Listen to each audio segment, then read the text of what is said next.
we're live. Hi guys, I think we're live. I'm just going to double check.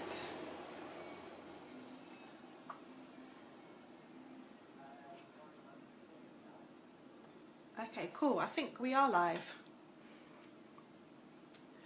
I can't really see what you guys can see, so I'm quite worried that you're going to tell that my flat is in a massive mess.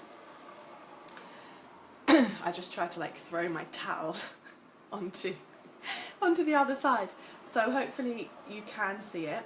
But I just wanted to, I said earlier in the day I might do a Facebook Live. I haven't done one for ages and it's not really structured, but I just thought I'd come on live. I know it's a little late. I hope you're all well. If you are online, give me a message, shout out any questions you have. I know it's been a tough few days, especially here in the UK after that awful attack in Manchester. I did ask you guys to send me some questions. I have a few, so I'm going to go through them. If you do have any questions, whether it's about the Manchester attack or just anything political, there's even some personal questions here that I might answer, or just any questions that you might have, just put them in the comment section. I'm looking for my glasses, but I can't really see them. Let's see. So, I'm trying a new way of lives now as well, which is that I've got it on my phone here, but my desktop, I can read the questions off my desktop. I'm going to see if it works. For now, it's not actually loaded my live. Okay, anyway, I did have a few questions. So one was from James, who said, how, in your opinion, do we move... Oh, I got a comment, but I can't... Okay.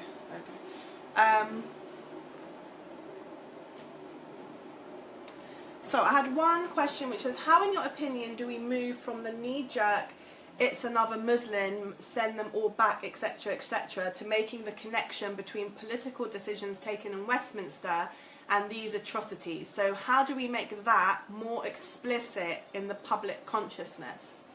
Okay, so that's a good question. Where to begin? First and foremost, and I think just in general, it can be really difficult to look at everything that's happening and it's really negative.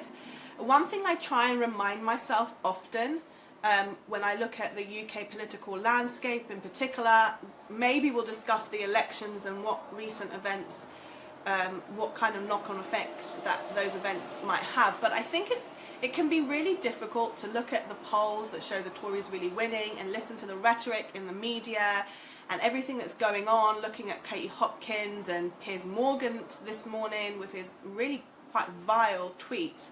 But I think the really important thing to remember in a trying to be an optimistic way is that actually there is a whole other really meaningful movement growing counter to this, and it's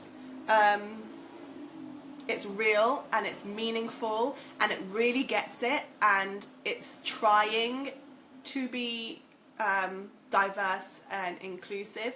And we have, for example, in this really horrible political climate, we also do have a Jeremy Corbyn that is something new on the left. So I think that's in terms of trying to remain, I try to remain optimistic, but at the same time, you can't really be in a bubble, and we have to be realistic about the times that we live in, and they're not good times. Maybe we'll discuss that a little bit later on.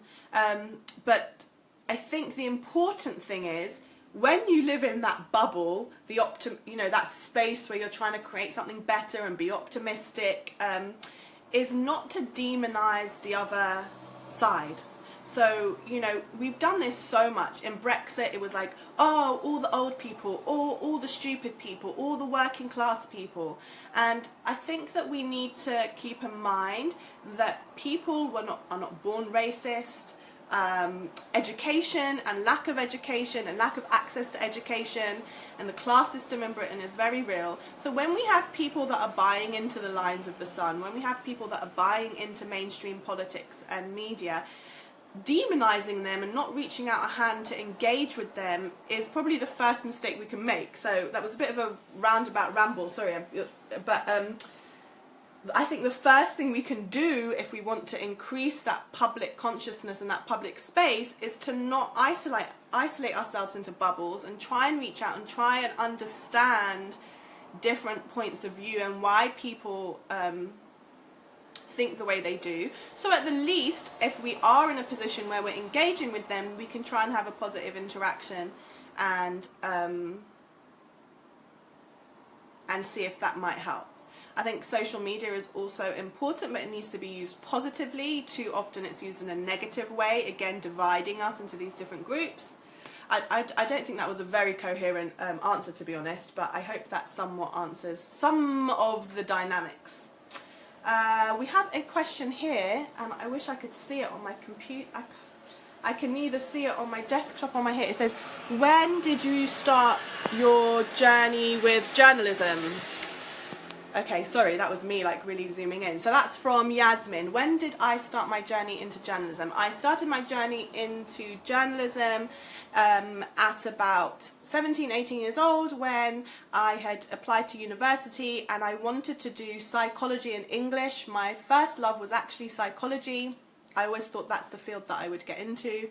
But there was one course at City University that was a joint honours with psychology and media, and sorry, psychology and journalism, not psychology and media, psychology and journalism. And I kind of looked at it and I was interested, and actually my dad, God rest his soul, he's no longer with us, I remember he really encouraged me to apply for that particular course alongside these psychology and English courses that I'd applied for in other universities. And I need a tissue, 1 second.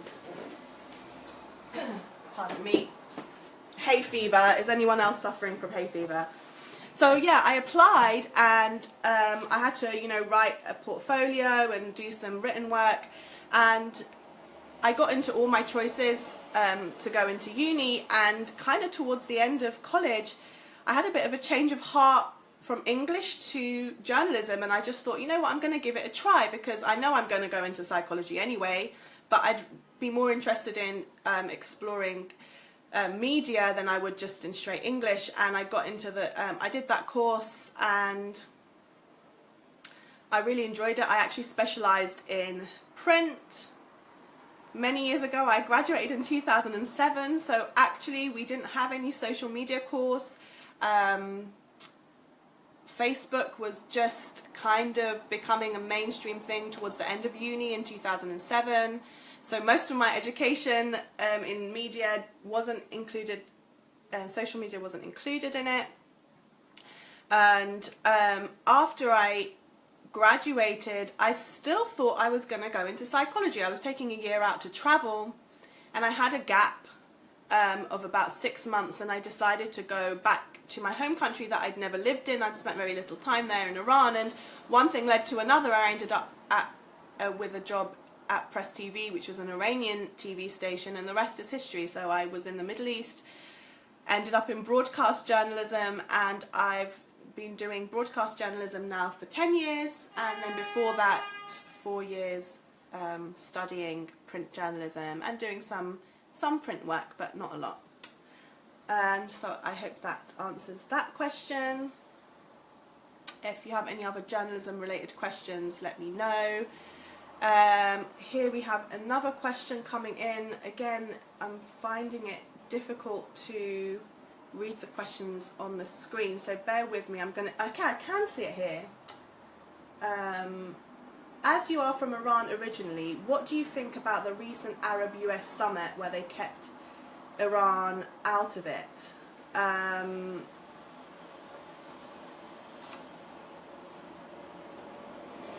Yeah, that was really interesting, and obviously really ironic, because as many of you will know, as Donald Trump was traveling to Saudi Arabia to hold this Muslim America Arab Summit with all, you know, these world leaders who are cowardly, especially because they're from the Muslim, you know, these are Muslim countries, really cowardly for meeting with Donald Trump after all that he said about Islam and the Muslim ban. You know, it's just, it's an irony that in America there will have been non-Muslims out on the street protesting and fighting against the Muslim ban, and in our region in the Middle East, these corrupt leaders are meeting up with Donald Trump doing weird, I mean, to this, I still, does anybody know? I still don't know what that weird globe thingy, weird thing was. But it definitely definitely made for some good memes. So it was very ironic that as Donald Trump was going to Saudi Arabia, Iran of course was holding its own elections, and elections in Iran are do take place. People might not know that. There is a complicated system in Iran. Critics would say it is undemocratic. I don't think that's true. I don't think we can say it's fully democratic, but it is actually, I believe, not comparable to the system we have here. But if here, you know, we have flaws in our democratic system and they have flaws in their democratic system, and then maybe on balance you would find that actually there's not that much difference than you would expect. But it was a very high turnout. Someone correct me if I'm wrong. Am I saying 70? I think I'm saying 75%. I'll double check. It was about a 75% turnout, and President Rouhani was elected the most liberal candidate in Iran. And so it was just ironic that while Iranians were going out to the polls, Donald Trump was in Saudi Arabia trying to isolate Iran based on fallacies. This is based on regional and international power politics and wanting to isolate Iran to maintain power. And of course, countries like Saudi Arabia and America are hand in hand, two sides of the same coin in that respect. If people have more questions about Iran and Iranian politics, I'll take them. If not, I will leave it at that. Well, okay, we've got some more questions. Okay, I've answered the one about the Iranian election, about the... what is this one? What do you think the Middle East and other Muslim countries can do to better relationships between Iran and the other countries? As a Turk, I think it's important for us all as Muslims to understand each other. As I think stereotypes of Shia have altered the way people think, and the same with Sunni, that Sunni or Wahhabi, etc., have altered the way certain people think about Sunnis. So what do you think we can do? Okay, again, it's a really complex question, but one thing that I would say that I feel is really important, the first thing we can do is to be politically aware of where sectarianism has come from and what plans there are for the Middle East as a region. I think that there are complexities to, for example, Syria internally, so I'm just going to put that as in, I don't want anyone to take inferences from what I'm saying. I'm not discussing the very complex situation inside Syria, but the point I want to make is that just in the run-up to 2009, there were surveys done annually in the Middle East about who were the most popular leaders in the region, and very often it would be Mahmoud Ahmadinejad, Hassan Nasrallah, and Erdogan of Turkey. And this was in a predominantly Sunni Middle East. There are more Sunni Muslims than there are Shia across different countries, and there was really a time of togetherness in the region. There was a time of really standing against Israel, for example. At that time, you'll remember, after the 2009 Gaza war, Recep Tayyip Erdogan was taking a very bold stance. So was Iran, as Iran always has, and there was really a momentum. And what suddenly happened was that something fractured, and the alienating of Iran as this Shia country and making regional factions in that way, and this this new lack of unity on, for example, Hezbollah when they were fighting Israel, or this, or as you say, the vice versa of, you know, Shias looking at the Sunni part of the region. This is this serves primarily the collective enemy of Muslims, and I think that's something that Muslims in general and people in the region forget. So I think one of the main things we can do to pull back from that rhetoric is to re-anchor ourselves in what the top priorities are, and take a step back and look at the political landscape in an international way, and remember that we are not each other's enemies, and that there are reasons for this agitation, and probably on a power politics level there are critiques on all sides, but as I said, that's not really the main point that I'm trying to say, that I would say primarily. Can you recommend any good books, articles, videos to help explain the history of the Middle East to secondary school students, 14 to 16? That's a question from Steph. Steph, what I'll do is, I'll promise I'll get back to you. I can't think of anything off my head for that age range, but I will definitely get back to you. Why do you think a lot of terrorists are known to police, to MI5, yet can still go and do things like suicide missions? Who's to blame for this? That's a very good question. Now, there's different reasons for that. One of the main reasons is because of Islamophobia. Actually, there's too much surveillance. Experts and academics tell us that mass surveillance is the reason why surveillance isn't working. Because this government, and particularly under Theresa May as Home Secretary, and now with this Tory government that we have, Muslims are under mass surveillance. The PREVENT strategy, I don't know how many people know about that.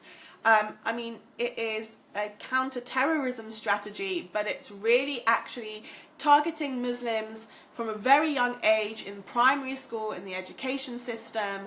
It's become mandatory for doctors and nurses and teachers to basically spy on Muslim communities, and it's legislated in a way that it creates so much paranoia that people are, you know, these civil servants and these people in the community are just constantly just sending people through and you know, to the PREVENT services, and there's too much surveillance, and when there's too much surveillance, people can escape through the cracks.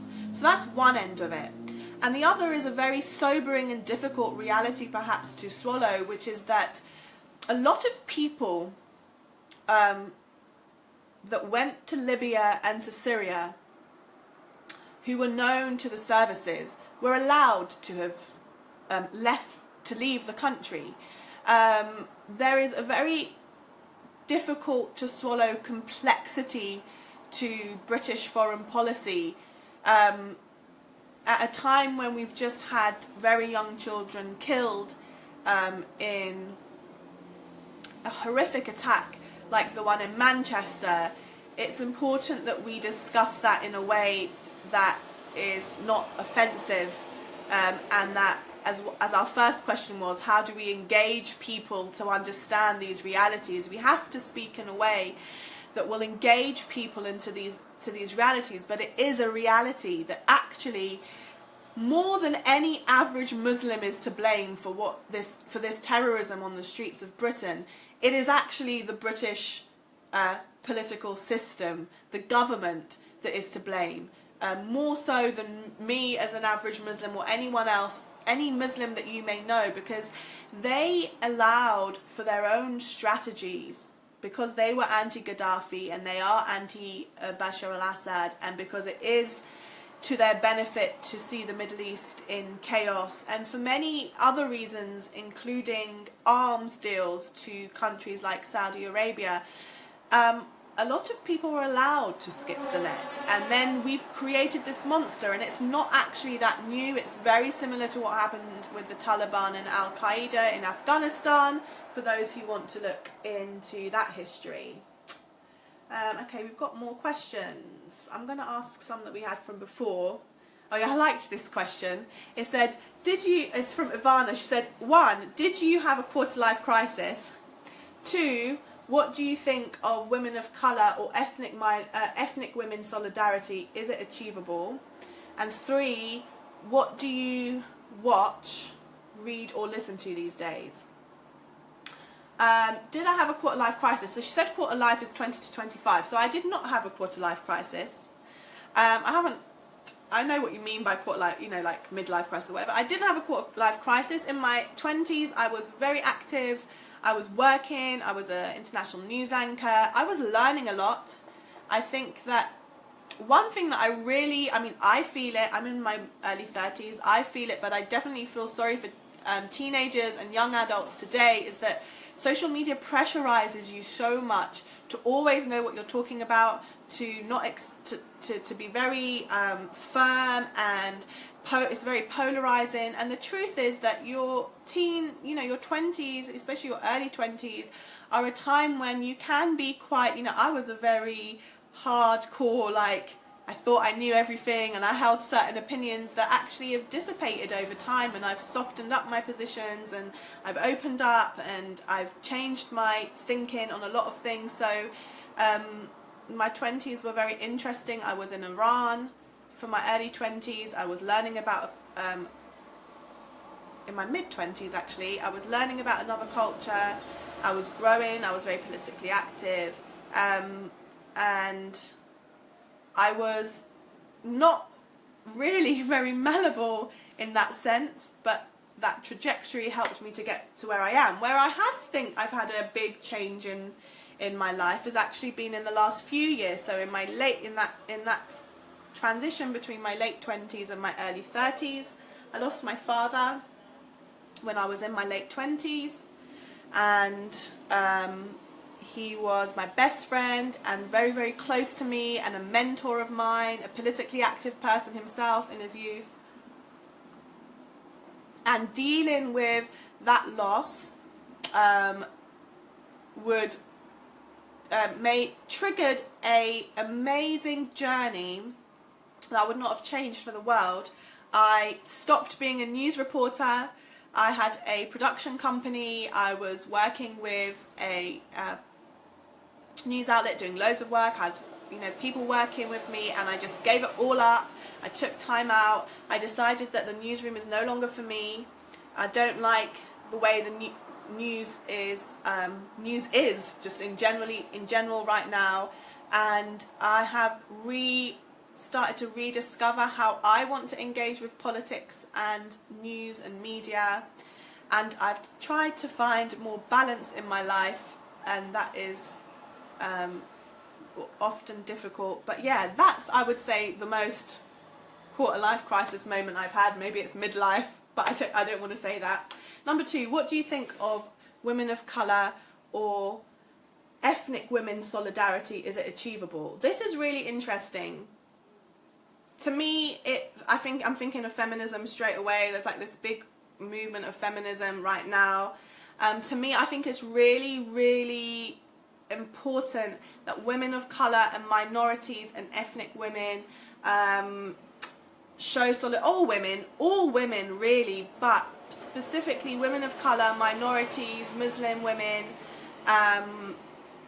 It's important that they stick together and that they create a space to be heard, and that they demand to be heard, because there is a massive gap in the feminist movement, in all our movements and struggles. There is an issue of white privilege and white dominance in terms of who's heard, and we need to listen to each other, because although women of colour might be in one group or minorities might be in one group, we're very diverse. We have to learn to listen to each other. I'm a Muslim woman. I need to listen to my black sisters from the Caribbean community, from the African community, to understand that the Caribbean community and the African community are going to have different backgrounds and have different things to say, and we need to learn to listen, and together then you know, make sure our voices are then heard on the on the platform of broader women's rights issues and feminist issues. We're not heard enough. My final question: what do you watch, read, or listen to these days? I don't watch much. To me personally, like there are things I like the last kind of series that I was watching was The Good Wife. I watched House of Cards, and there's a new series coming up. But in general, actually, I'm so focused on like the news and things like that. When I come home, I tend to like to unwind with something really silly. So I'll just put like Big Bang Theory on Netflix and just watch a couple of episodes to just kind of unwind at the end of an evening. I should really watch more documentaries than I do, but I don't. What do I read? I have some books here that I'm reading. I've almost finished this book. Just got a little bit left. It's 2071, The World Will Leave Our Grandchildren. This book freaked me out. I've been really getting into this topic of climate change. I'm really interested in it from an Islamic perspective as well. But this book, really quick to read, really devastating to read. I would recommend it. And then the other two books, one of them I haven't started yet, but the other, I also do this. Does anyone else do this? I read multiple books on the go, but anyway, the other book I'm reading at the moment is called They Can't Kill Us All. It's by Wesley Lowery, and it's the story of the Black Lives Matter movement. And a book I just ordered, it just came in because I saw him do a video on The Guardian about this book. It's by Marcus Gilroy Ware. It's called Fill in the Void, and it's about emotion, capitalism, and social media, because this is my other topic that I'm obsessed with, about how social media is like impacting us psychologically and socially. Okay, I think I've been going on for a while. How long has it been? There's still more questions, but I just I don't know how long I've been going. 20. Okay, I'll go for it. I don't know if there's anyone still watching. When did I revert? I did not revert. I was born a Muslim. What else do we have? I've answered that one. I've answered the one about Turkey. Who are my biggest idols? That's from Quinton. That's a good question as well. My biggest I don't know if I like the term idols, but the biggest influences on my life have been my dad. Really, especially now he's not here anymore, like I can really see how much of an influence he was, but thankfully it was a relationship and an influence and a mentor who I knew and recognized and appreciated when he was with me. He really was an amazing person who did not interfere. He was just always there in the background. He didn't like really he liked to help you on your journey rather than try and push you in a direction, and that was really important for me growing up. We were 3 sisters, and the role he played to like bring me up as a woman has just, you know, something that I continue to appreciate. The second person that I would say is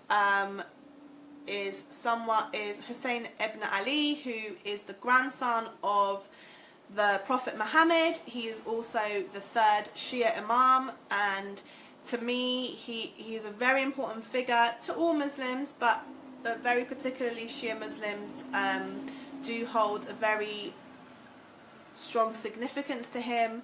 He was also beheaded and killed alongside his friends and family in Iraq in the early years of Islamic history, and he is a symbol of standing up to injustice. And every year millions of Muslims around the world, they remember that political story and that story of standing up to an oppressor, and you know, the story of his life and his ultimate death, and to me that I am in my 30s and I'm still digging out knowledge and new lessons from that period of Islamic history and from the story of Hussein, and he would definitely be my most poignant influence in terms of religion. So I think that covers someone like my dad, someone in my family that's a religious figure. And the other person who really has influenced me like for a long period of time is definitely Malcolm X.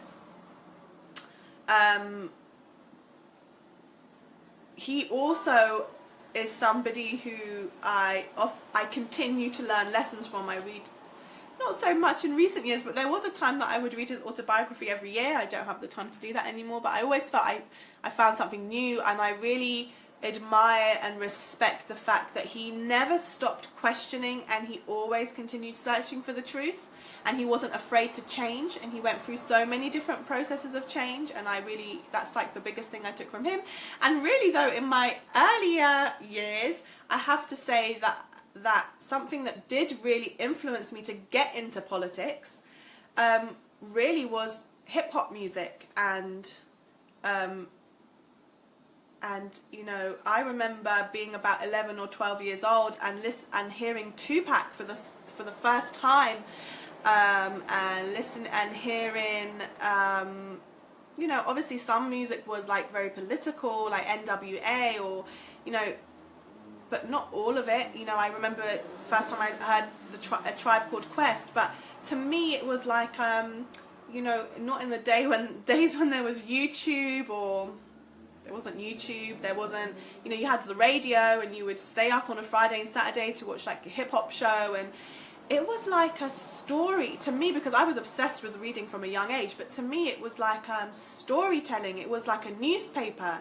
And now when I look back and I kind of see the trajectory from that age till now, I've always been interested in the same thing. I've always been interested in telling a story, something that was news. To me, when hip-hop was like, it was a newspaper. It was telling me about this world that I had no clue about whatsoever, and through listen, you know, I mean, I can't remember now, but I must have listened to a song, or I must have listened to a radio interview or something that mentioned Malcolm X, and from there I'd gone and got his autobiography. And I think at that age, 13, 14, I didn't take from the autobiography what I take now, but to me actually that was very much an influence as well. Not so much now, but definitely at the beginning.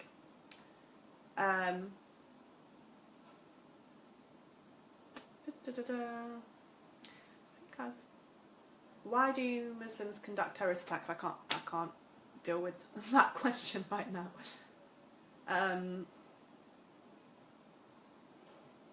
Okay, I think that's everything. All of the questions. Dudley White, how much does it hurt you when you see people blame 1.8 billion Muslims people for this week's attack? I go through phases, you know. Obviously my job is to look at politics, and you train as a journalist to put your journalistic cap on and be objective.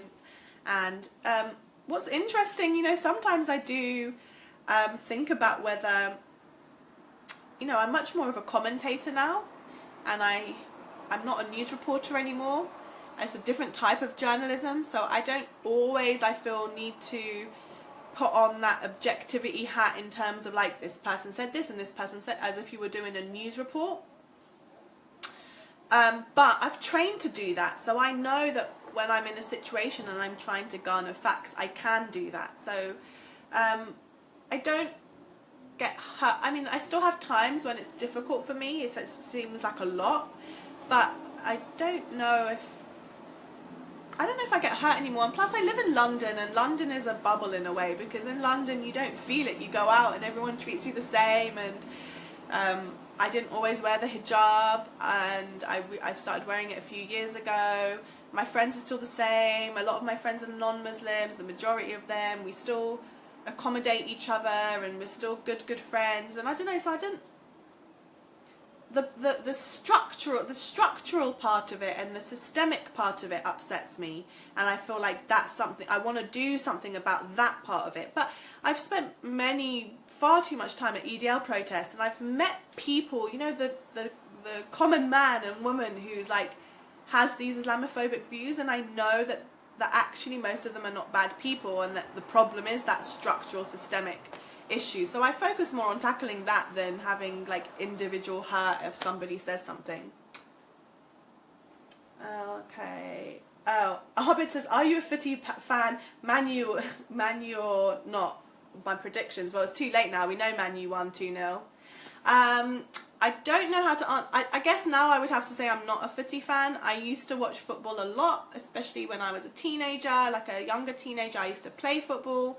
I was a Manchester United supporter, but unfortunately I do think that football takes a level of dedication and time and stress level that I just can't accommodate in my life anymore. Politics is like stressful enough as it is. I can't deal with like having to deal with, you know, the stress of the football. And actually, to be honest, I don't really have the time, I think, to invest in watching football and enjoying it. But I know a bit about football. I try to keep up as much as I can.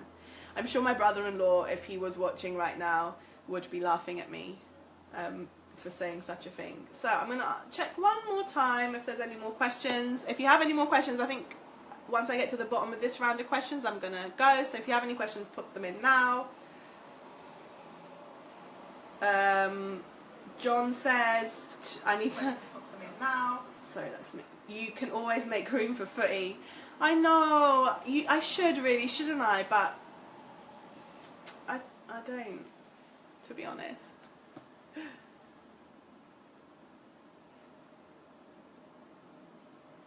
Your analysis during the whole Manchester tragedy has given us much insight. Thank you. How should the Muslim community respond?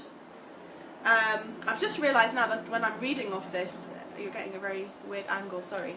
How should the Muslim community respond? Do you think we will ever get to a point where there can be a Muslim-led response to investigating such events to give us a more balanced account? What we need is a Muslim-led response, but that's not what we're getting. And that is, of course, the problem. And there are, as I said, systemic political reasons for that, and many Muslims are fed up, always apologising, and I think really, the Muslim community is doing everything it can and should. What is really important is that people stand in solidarity with the Muslim community. There was this video I saw, this viral video, I'm assuming he's like a bodybuilder or something. He has like a tattoo on his face here, and I saw that he'd done a video and it had gone viral, and he was speaking in defense of the Muslim community. And you know what? It's really important that we also have that, because the Muslim community are doing everything they should and can. They are victims. They are being victimized, and they are facing a systemic issue that is much bigger and stronger than the power of the collective of the Muslim community. So what then happens is that we need support to support the Muslim community as much as we can. And I think when people that are not Muslims stand up and make it clear that they're against what's happening and against the demonizations of Muslims, that can have a very particular impact as well. And of course, to work together to do that.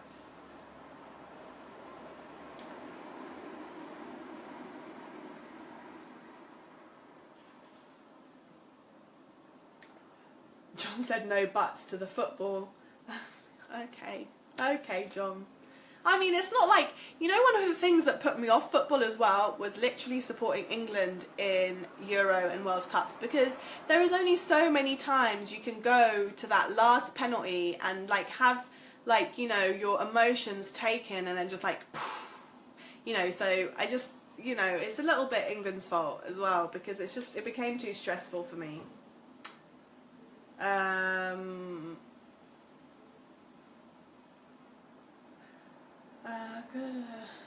There's a very long question from Tahe, which I might come back to.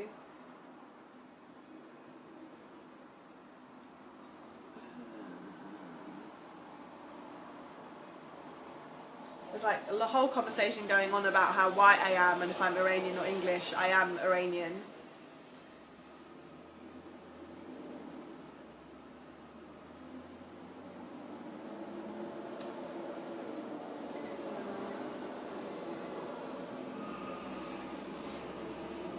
I think that's about everything, guys.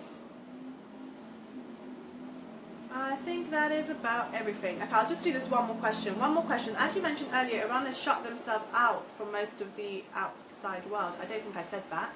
Their biggest business and export is with China, India, Turkey and Japan, with main imports being the UAE and China and South Korea and Turkey. I don't know those statistics off the top of my head, so we'll have to take your word for it. Their economy, I feel like, is struggling because of being closed off. When ACT Party took office, there was not a lot of trade with the Middle East, and it has increased sevenfold, so now it's an extra 32 billion a year. How can Iran increase trade with other countries? Also, under the ACT Party, we are now 16th in the world in GDP, and Erdogan wants Turkey to take us into the top 10 in GDP rank. If I'm wrong about the economy of Iran, please forgive me. I do feel like their trade is suffering because of the closeness of the country. Well, the main key thing here is that the reason Iran is economically closed off is because it's been under sanction, and it's been under sanction unfairly. People are suffering because of that. Iran is demonized and has been demonized on the international platform. It is not a perfect country. I'm not here to defend everything that happens in Iran, because you can't do that anywhere in the world. But there's not a level playing field. What we need is a level playing field. We need that space on the international and regional political realm to be balanced, and it's not balanced. So we can't, in a way, compare Turkey and Iran. Turkey, a country that hasn't faced sanctions, who you know, were close to joining the EU just a few years ago. And it's a very different circumstance. So one of the reasons that there are these sanctions is to have a bad economic situation. And when there is a bad economic situation, people struggle. And when people are struggling in their day-to-day life, they start becoming disenfranchised with their governments, and you see more tensions, more problems. As I said, that's putting aside that there are legitimate things that Iran can do, especially in domestic policy and actually in foreign policy that can be done better. But I'm saying there's a reason why sanctions are used, and they're used over the long term, which is exactly to destroy the economy, to make people frustrated. It's a waiting game. It's just waiting them out to see, you know, who can last the longest. And Iranian people have been very resilient. I don't think there's many people that could have put up with what the Iranians have put up with. Obviously now with negotiations and opening up a bit more of the space, you know, they hope to reverse that. They are facing economic problems. But of course, even just to get to the negotiating table required the Iranian population to really put up with sanctions and not give up for a very, very long time. I hope that somewhat answers your question.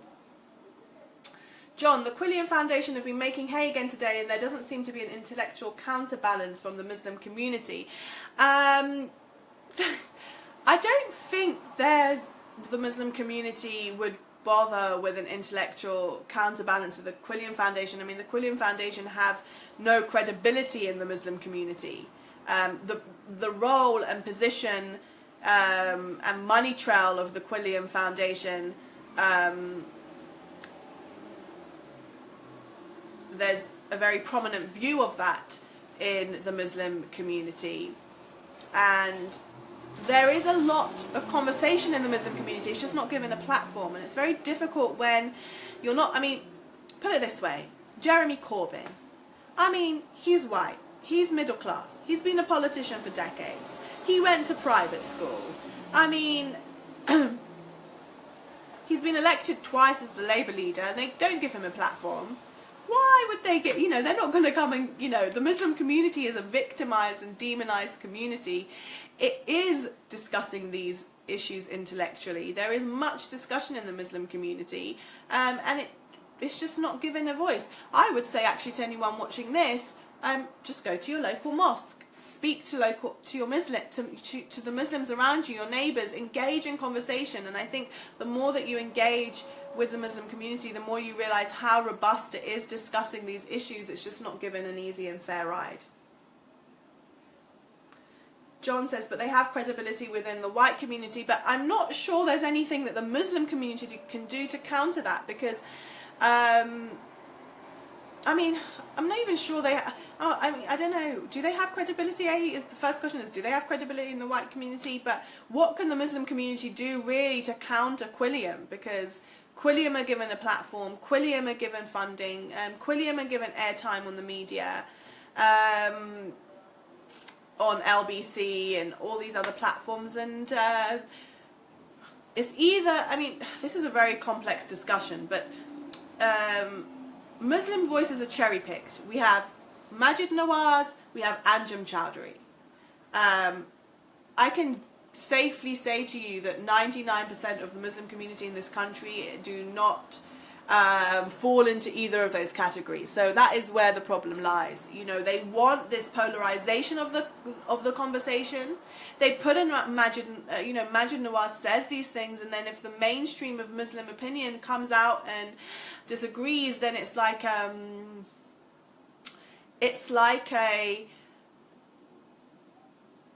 how can I say it, pushing the norm of Muslim identity and creating it into an extreme space when that's not the reality. That's, you know, it's like an anchor that doesn't represent the Muslim community for the rest of the Muslim community, that to then look radical vis-a-vis this thing that's been put there, and we don't know where it's come from, and we don't know who it represents.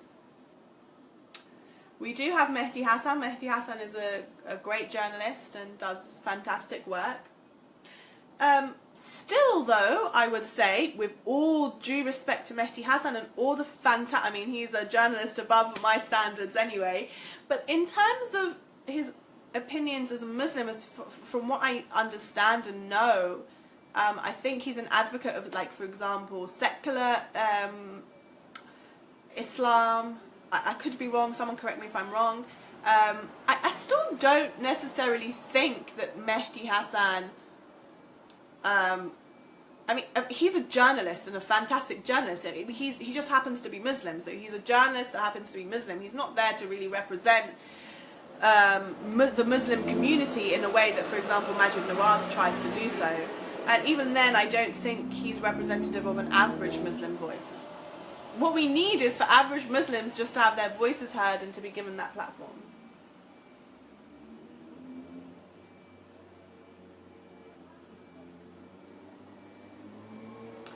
Please could you either speak about or post about exactly what IS is? There are so many assumptions about it, and it would be great to read or hear an articulate response on the group. Thank you.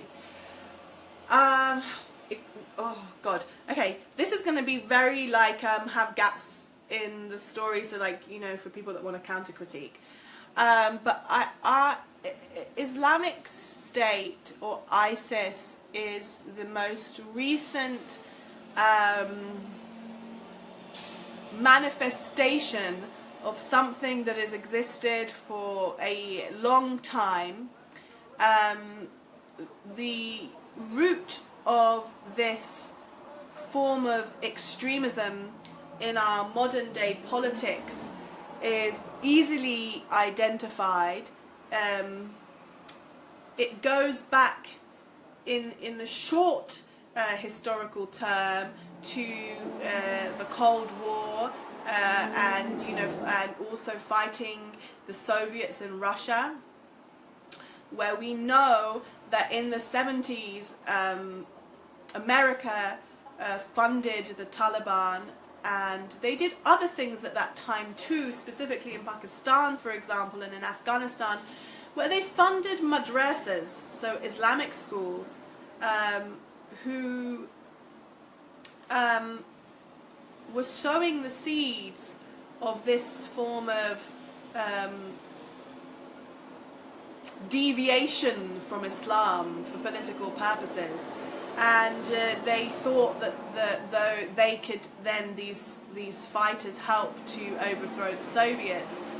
I mean, it's documented that for example, Osama bin Laden was actually receiving funds from the USA in that capacity.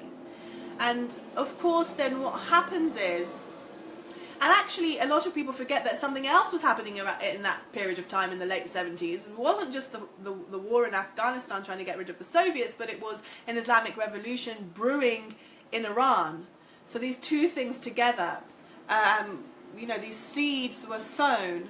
And of course what happens when you create these rogue militias is that they go rogue, even against you who's been funding them. And you know, that's what happened with Osama bin Laden. And this is not radical to say now, because of course we've even had Hillary Clinton come out in recent years and admit to this and say that they were funding them. And this same strategy just kind of has been utilised over and over again. Elements of it has been used in Libya, for example, in fighting Gaddafi. Of course, it gets more complicated in, as I said, it is more complex. You know, I don't want people to get upset and be like, oh, but Gaddafi was a dictator and there was genuine uprising. As I said, that element of it is there, and you know, in Syria and in Libya and all these countries there were genuine populations and genuine uprisings. But we're talking about this side of the matter.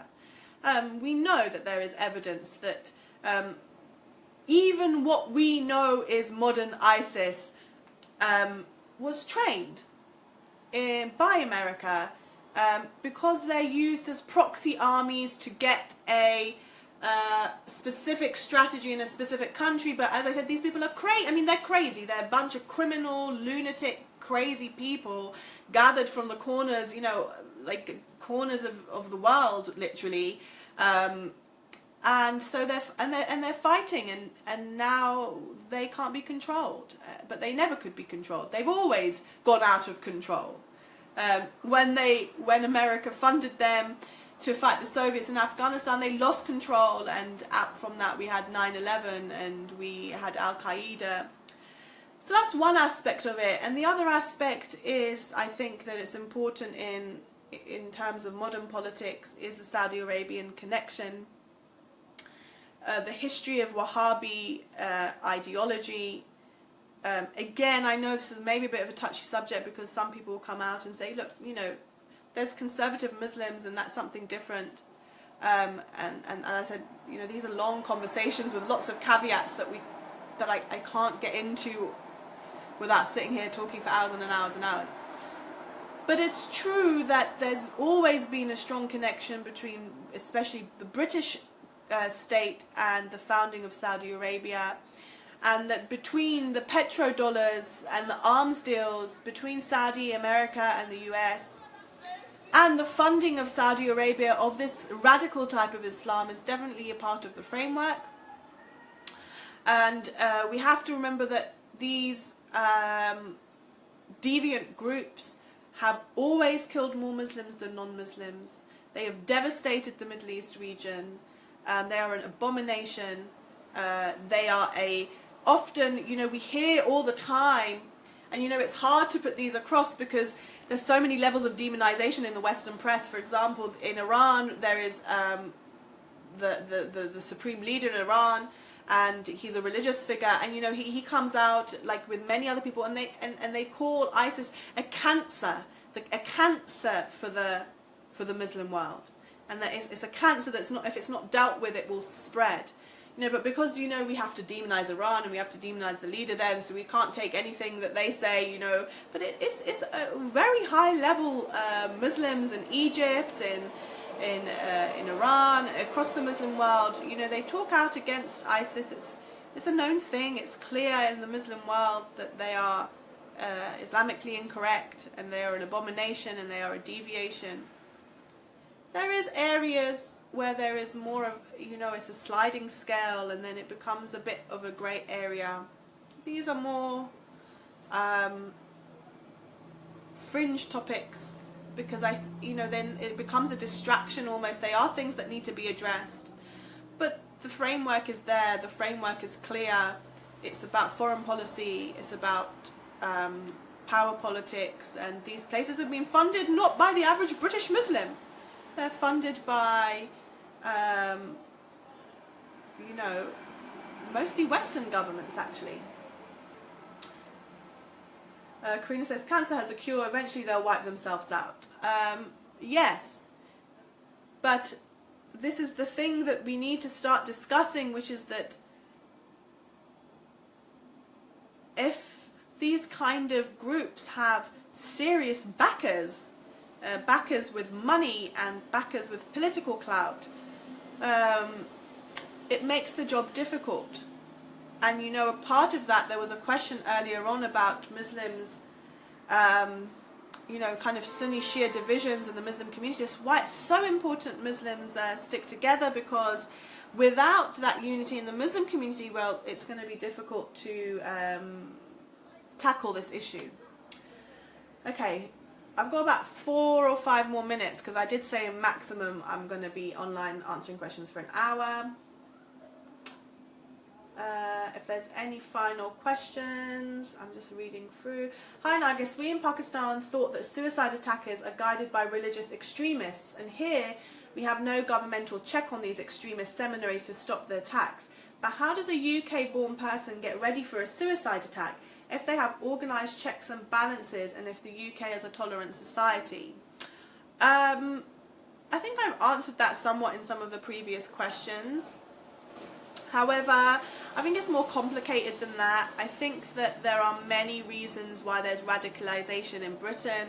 I think there's, you know, the internet plays a part, first of all, in the terms of that now you don't need to go to a madrasa. You don't actually need to be in Pakistan or in Afghanistan in the borders to go to a madrasa and get, you know, radicalised and then only fight in that local area.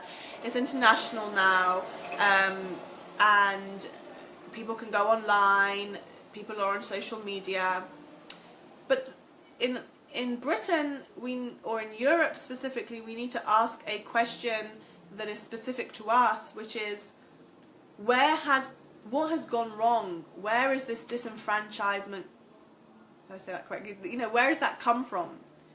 What's happened here that actually, you know, this is a question. The guy that did this suicide bombing, he was 22 years old. And what's really interesting, again, today we saw, you know, it's not really being picked up at the top of the news agenda because, of course, you know, they want to make him out to be a radical Muslim, but something that's always there with each one of these young men: drug abuse, drug taking, instability, poverty. There are a lot of issues, and it's a potent mix of the problems in this society, the Islamophobia in this society, growing up watching these countries bomb the Muslim world, watching the instability, watching the double standards, and then of course in comes a radical ideology, in comes lunacy, and these people are already unstable, they're already taking drugs, they already have mental health problems, they're already poor, they're already disenfranchised. You know, this is a very potent mix. We need to start unpacking each area. I mean, each of these things is solvable. That's the issue. You know, poverty and Islamophobia is solvable. Foreign policy is but it's a big task. You know, we need to, when we're looking at it as a whole, we need to identify the different parts and then deconstruct each one and try and tackle it. I'm going to leave it there, guys, because I had said that if there are questions, I will go until 1 hour, and an hour has gone. I don't know if people enjoyed that. Give me some feedback. I know every now and then I start saying I'm going to do Facebook Lives once a week, and then I never sustain it. But I will try. And we had a good amount of questions. I hope I answered them well. I'm feeling a little tired today, so I don't know if I did answer well or not. But I really do like communicating with you all, so thanks for your questions. And until next time, good night.